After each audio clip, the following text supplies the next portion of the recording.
आपका कहना है, अपनी बात रखिए। वो हमारे जेठ है, मैं उनकी भाभी हूँ, छोटी भाभी है मैं उनकी, लेकिन उनका कोई ऐसा वो नहीं था उसमें कि उनका हिस्सा है, या उनका मकान जो था ना फजाए वाले का, दूसरा मकान उनका था, या हमारे ही है। तो वो मकान अब किसके पास है जो उन्होंने दूसरा मकान है? हमारी नंदा कर थी, उसमें वो भी चले गई और उनकी बीवी राम है, तो वो भी चली गई। किसके नाम पर वो मकान दूसरा वाला? हमारे साथ के नाम पे है। तो क्या आपका कहना है? मेरा कुछ भी नहीं कहना सर। नहीं, मकान आज तुर्क कर रहे हैं, कह रहे हैं सारिक साठा का मकान है।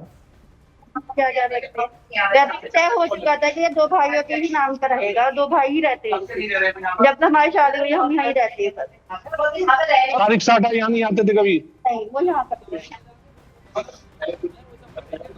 बीच में से जानने की कोशिश कीजिएगा, शारिक साठा यहाँ नहीं आता था तो 2020 से पहले कहाँ रहता था? क्या कभी घर आना होता था? भाई से मिलने के लिए ही सही आखिरी बार कब आया था?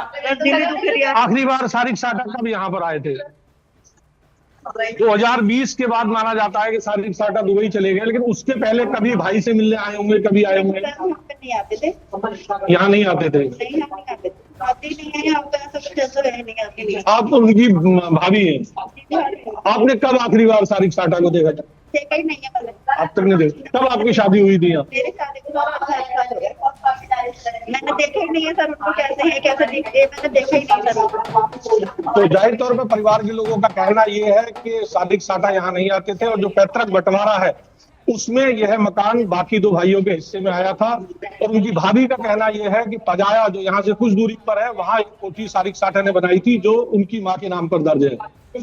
और दूसरी तरफ क्या उन संपत्तियों को भी चिन्हित किया गया? ये उनके पापा के नाम पर है। ये कहना है कि दादा लाई, तो दादा लाई है, तो फिर तो सारिक साठा का भी हिस्सा इसमें हुआ। वो तो हो सकता है कि हम कैसे नहीं कह सकते, बात है ज्यादा ही लाई, क्योंकि भैया के नाम पर नहीं है। कितना हिस्सा ये लोग सील कर रहे हैं इस मकान का? बाहर वाला एक कमरा सील कर रहे हैं, ये बाकी आप लोगों के रहने का आप लोग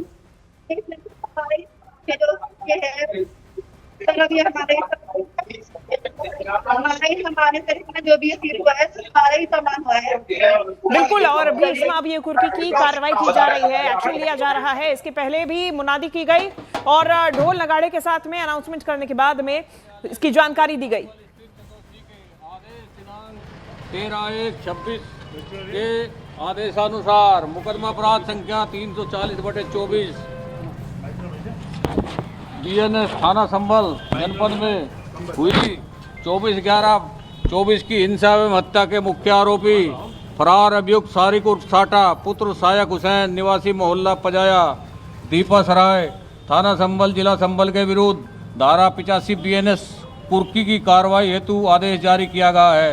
उक्त आदेश के अनुपालन में अभियुक्त सारिक उर्फ साठा उपरोक्त की चल अचल संपत्ति को माननीय न्यायालय CGM संभल स्थित चंदौसी के आदेश के अनुपालन में कुर्क की जाती है।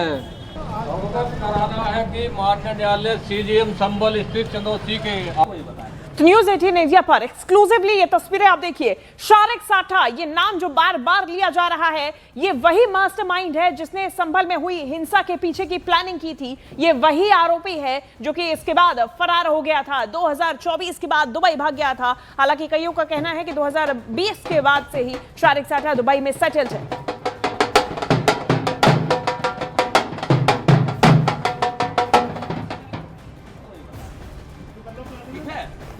तो शारिक साठा के पैतृक घर पर इस वक्त पुलिस मौजूद है। भारी सुरक्षा बलों के बीच में कुर्की की कार्रवाई की जा रही है। एक्शन शुरू हो चुका है। ये वही मकान है जहां शारिक का परिवार रहता है। हालांकि वहां पे परिवारजनों का कहना है कि शारिक साठा लंबे वक्त से नहीं आया, लेकिन एक कमरा है जो कि शारिक साठा का बताया जा रहा है। वहां पर उसके तमाम दस्तावेज, किताबें, कई और भी चीजें बरामद हुई हैं। कुर्की की कार्रवाई की जा रही है और पुलिस की तरफ से एक्शन लिया जा रहा है। कोर्ट के आदेश के बाद ये पूरी कार्रवाई की जा रही है। अब इस पूरे मामले को आप फिर समझिए। जो हिंसा हुई उसके बाद से शारिक साठा फरार चल रहा था, उसे मुख्य आरोपी के तौर पे चिन्हित किया गया और तब से ही लुकआउट नोटिस भी जारी। और वहीं दूसरी तरफ 3 गैंगस्टर्स को जो कि इसी से जुड़े हुए थे, उन्हें गिरफ्तार पहले ही किया जा चुका है। मेरे सहयोगी भीष्म इस वक्त उसी जगह पर मौजूद है जहां पर कुर्की की कार्रवाई जारी है। भीष्म, और क्या तस्वीरें इस वक्त निकलकर सामने आ रही हैं पुलिस की तरफ से? क्या सिर्फ ये एक मकान चिन्हित किया गया कि अन्य भी कोई संपत्ति है जिसे चिन्हित करके कुर्की की कार्रवाई की जाएगी? सीओ कुलदीप सिंह हैं जो इस कार्रवाई का नेतृत्व कर रहे हैं। सर, क्या कार्रवाई आज आप पर हुई? ये जो फरार अभियुक्त सारिक साठा, उसकी आज कुर्की की कार्रवाई, जो 85 BNSS की कार्रवाई है, वो आज की जा रही है नियमानुसार। उसमें तमाम जो फोर्स है, आप देख रहे हैं, और जो विवेचक हैं, मुकदमे के विवेचक, वो इस कार्रवाई कर रहे हैं। तो सारिक साठा पर कितने मुकदमे, कितना बड़ा अपराधी है? तकरीबन 70 मुकदमे उस पर दर्ज हैं और बहुत पहले से इस पे मुकदमे हैं। बहुत अभ्यस्त किस्म का अपराधी है, तो लगातार अपराध चल रहा है। तो तकरीबन 70 मुकदमे। परिवार के अंदर जो महिलाएं घर के अंदर है, उनका कहना है कि ये तो हमारा पैतृक मकान है और सारिक साठा का यहाँ से कोई मतलब नहीं था, आता नहीं था। वो ऐसा कहना गलत है बिल्कुल, क्योंकि जो कार्रवाई की जा रही है पहले पूर्व से गहनता से जांच करने के उपरांत ये कार्रवाई की। परिवार के लोगों ने बताया एक और शानदार कोठी सारिक साठा ने कहीं बनाई थी, ऐसा उसकी भाभियों का कहना है। यदि ऐसा है तो उस पर भी प्रभावी कार्रवाई होगी निश्चित रूप से।